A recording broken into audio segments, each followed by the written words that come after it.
Assalamualaikum warahmatullahi wabarakatuh.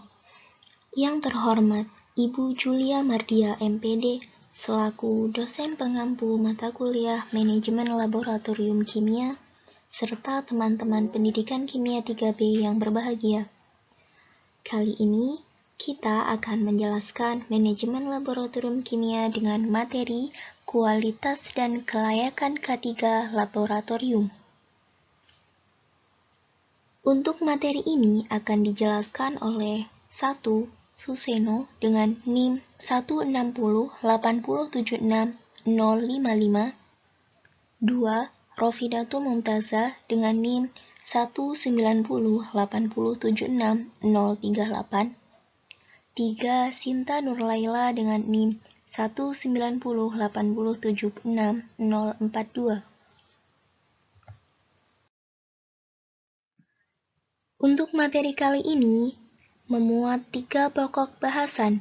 Yang pertama yakni pengertian K3, yang kedua peralatan pendukung K3 dan cara menjaga keselamatan kerja, dan yang ketiga faktor penyebab kecelakaan.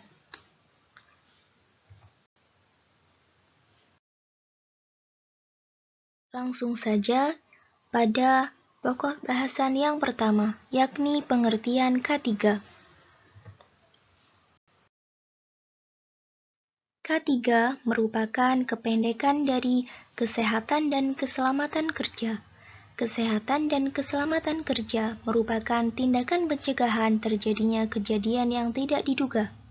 K3 dapat meliputi segala upaya yang dapat mencegah terjadinya kecelakaan di laboratorium, seperti mematuhi peraturan laboratorium, memahami tanda-tanda keselamatan di area kerja, memakai alat pelindung diri saat bekerja di laboratorium, dan lain sebagainya.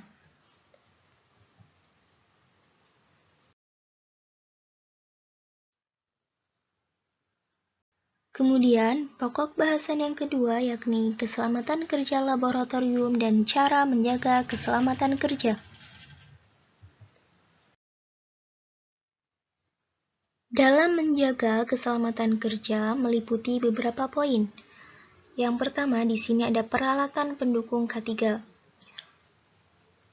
Yakni subpoin pertama perilaku pribadi yang harus kita lakukan ketika di laboratorium, yakni hindari mengganggu atau mengejutkan pegawai lain atau praktikan lain. Yang kedua, jangan biarkan lelucon praktis, keributan, atau kegaduhan berlebih terjadi kapanpun. Yang ketiga, gunakan peralatan laboratorium hanya untuk tujuan yang dimaksudkan, karena kita tidak tahu jika lelucon atau keributan dan kegaduhan bisa membuat tumpah bahan kimia yang berbahaya dan mengenai diri kita. Jadi harus tetap waspada. Yang kedua, mengurangi paparan ke bahan kimia. Berhati-hatilah untuk menghindari cara paparan paling umum, yakni antara lain kontak kulit dengan mata, penghirupan, dan pencernaan. Metode yang dianjurkan untuk mengurangi paparan bahan kimia menurut urutan preferensi yakni meliputi A. Penggantian dengan bahan atau proses yang tidak begitu berbahaya. Yang B. Kendali teknik, yakni tindakan yang menghilangkan, memisahkan, atau mengurangi paparan bahaya ke kimia atau fisik melalui penggunaan berbagai perangkat. Contohnya yaitu tudung kimia laboratorium dan sistem ventilasi lainnya, pelindung berikade, dan interlock. Yang C ada kendali administratif dan D peralatan pelindung diri. Kemudian untuk poin-poin selanjutnya akan dijelaskan oleh rekan saya.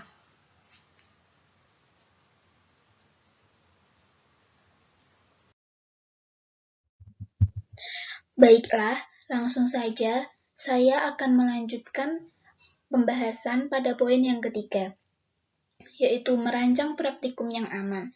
Beberapa hal yang harus diperhatikan agar terlaksana praktikum yang aman, yaitu yang pertama, Peralatan kerja ditempatkan sedemikian rupa sehingga tidak mengganggu pekerjaan.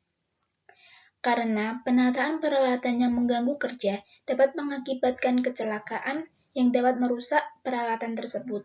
Yang kedua, penataan lampu dan sumber cahaya. Penataan lampu harus ditata sedemikian rupa sehingga seluruh ruangan mendapatkan penerangan yang baik dan memadai. Yang ketiga, yaitu mesin atau peralatan yang berputar yang mengakibatkan getaran pada meja jangan dipasang berdekatan dengan peralatan praktikum. Karena peralatan yang mengakibatkan getaran tersebut dapat menyebabkan peralatan praktikum yang lain goyang atau bahkan jatuh ke lantai. Selanjutnya, yaitu jenis lantai dan praktikum meja hendaknya terbuat dari bahan yang tahan bahan kimia. Karena apabila permukaan meja dan lantai tidak tahan bahan kimia akan cepat rusak dan peralatan-peralatan praktikum tidak dapat diletakkan dengan baik. Pembahasan selanjutnya pada poin keempat yaitu menghindari cedera mata. Dapat dilihat seperti pada gambar, untuk melindungi mata dari bahan kimia berbahaya, praktikan dianjurkan mengenakan kacamata pelindung. Lensa kontak tidak direkomendasikan karena ada kemungkinan terjadinya paparan ke uap kimia, percikan bahan kimia, atau debu bahan kimia. Lensa kontak dapat rusak dalam kondisi semacam ini.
Pada poin kelima, yaitu menghindari mencerna bahan kimia berbahaya.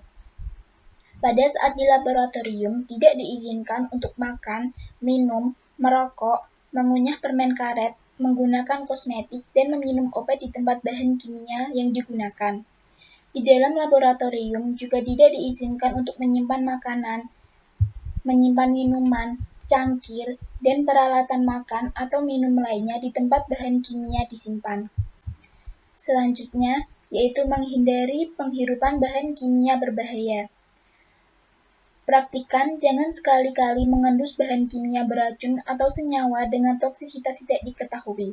Jika diperintahkan untuk mengendus bahan kimia, yaitu dengan cara perlahan arahkan uap ke hidung, dan tidak dianjurkan untuk menghirup uap secara langsung.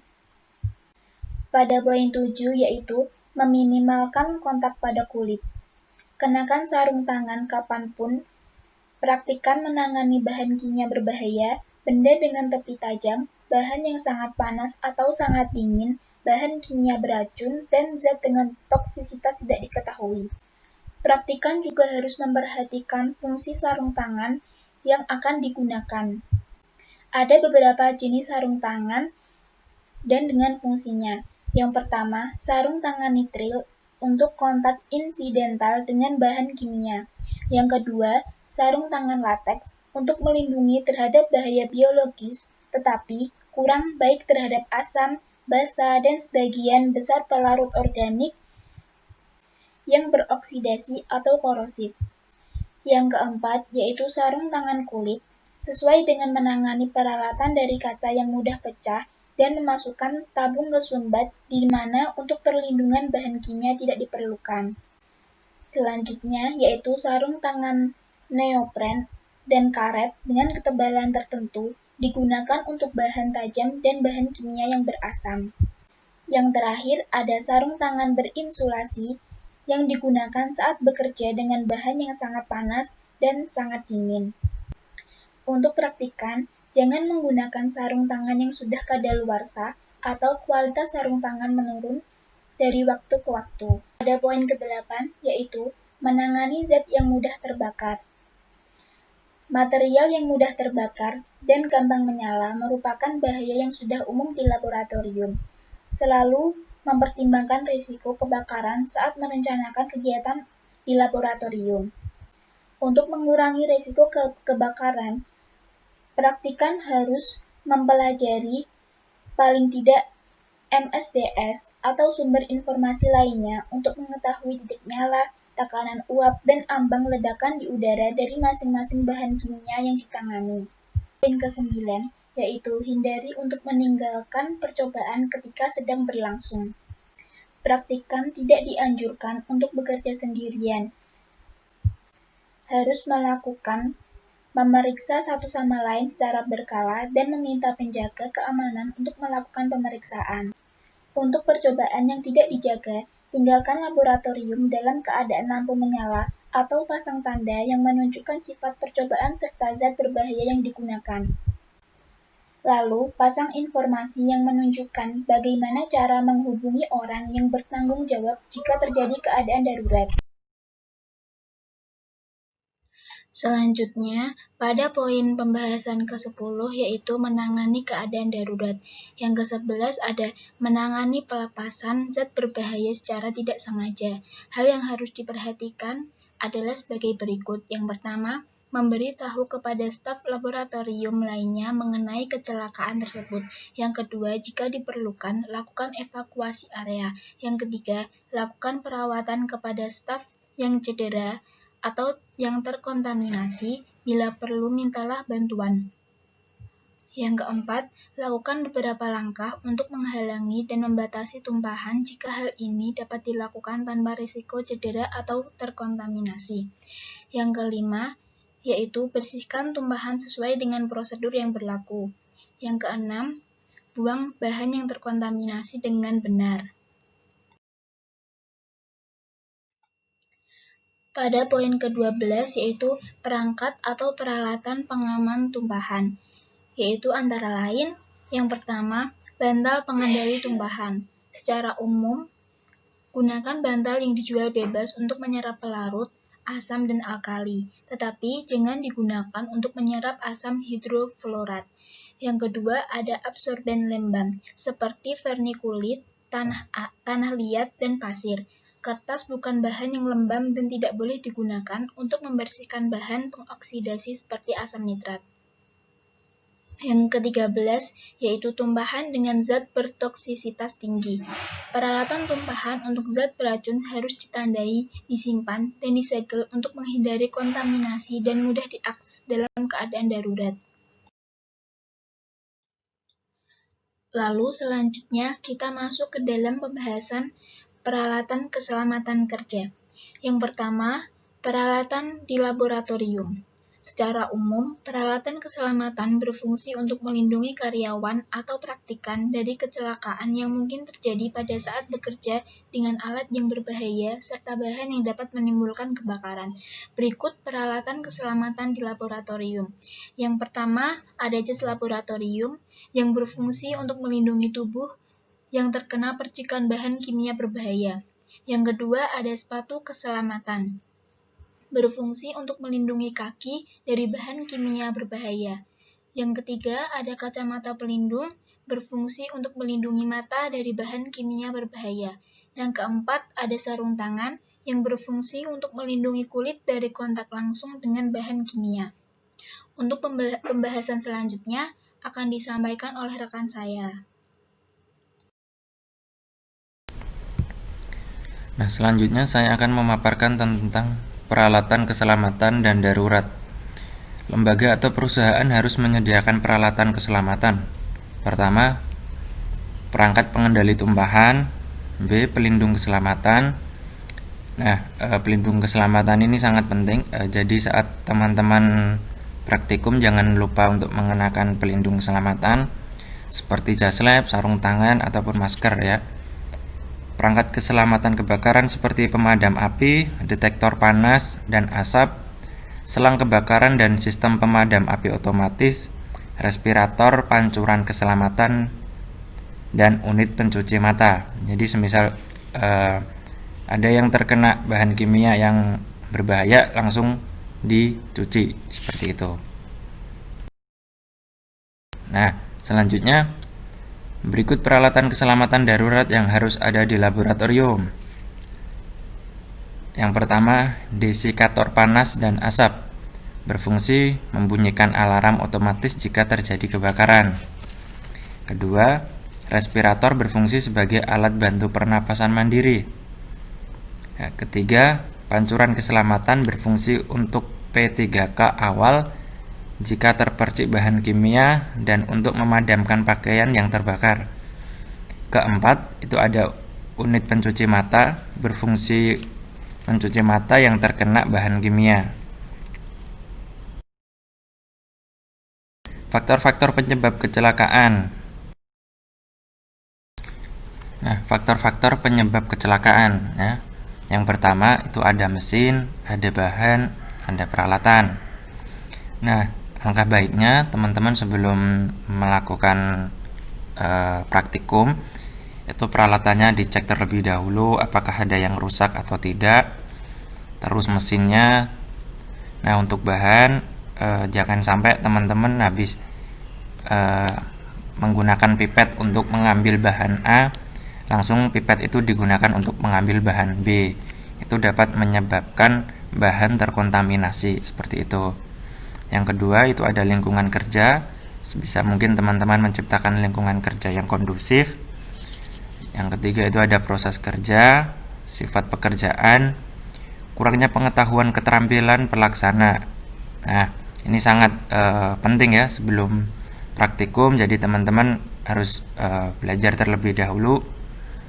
Yang keenam, cacat tubuh yang tidak kelihatan, keletihan dan kelemahan daya tahan tubuh.